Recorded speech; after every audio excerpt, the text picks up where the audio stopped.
A member of an Iran-backed militia and at least 2 others were killed in an airstrike in Iraq. That's according to the militia. The strike happened in central Baghdad early this morning. Now, the group is blaming the attack on the United States. American officials did not immediately respond to requests for comment. Iran-backed militants have been launching strikes against American forces in Syria and Iraq since the war in Gaza began in October.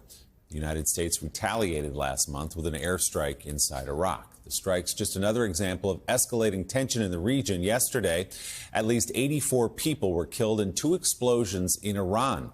It happened during a memorial for General Qassem Soleimani, who was killed in a U.S. drone strike in 2020. Iran now vowing revenge, but it's not clear who is responsible for that attack. Joining us now, NBC News correspondent, Tehran bureau chief Ali Arouzi. Ali, what more can you tell us about what happened yesterday? Hey, Willie. Well, the attack in Kerman in southern Iran has killed at least 84 people and wounded over 210 people, including women and children. Most of the casualties appear to have been a civilian. Now, the death toll was revised down this morning by the head of Iran's emergency services from an earlier figure of 95 and 103. But nonetheless, Willie, this marks the deadliest terror attack in Iran since the Islamic Revolution in 1979. Now, no group has claimed responsibility for the attack, but Iranian officials have been quick to point the finger at Israel. Senior member of parliament said that this bears all the hallmarks of a Mossad operation. Iran's president blamed Israel and the U.S. However, the U.S. said that there was no indication Israel was involved, and any suggestions that Washington was involved were ridiculous as well. But Israel's hallmark is targeted assassinations of key military and scientific figures inside Iran, as opposed to mass casualty attacks like the one we saw yesterday.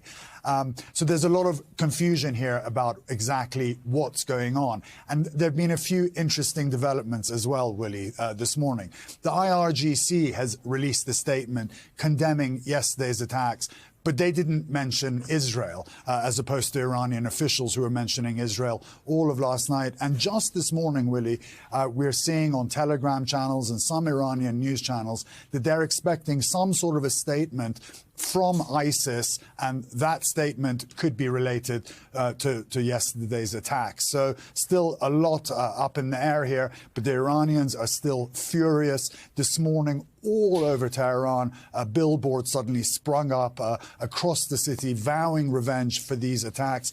But more often than not, Willie, these public displays of revenge are little more than bluster from the regime here. Well, you're right. As we saw just a couple of days ago, if Israel wants to take out a senior member of a terrorist group, they can do just that without killing a bunch of civilians like happened in Iran yesterday. So what are the other working theories, Ali? If the government is saying it was Israel, the United States saying there's no evidence of that, who else could it be? Well, there are clearly a lot of opposition groups who have the ability to carry out violent attacks in Iran. But I don't think they're going to be sort of regime-threatening attacks.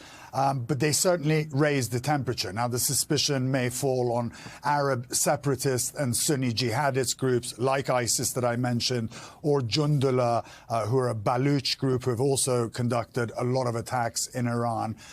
So they would be the main suspects. To have carried out this attack and the ability to do that. And the type of attack also matches their modus operandum, you know, putting a suitcase laden with explosives in the middle of a civilian crowd is how they conduct attacks. So that would be the obvious culprits.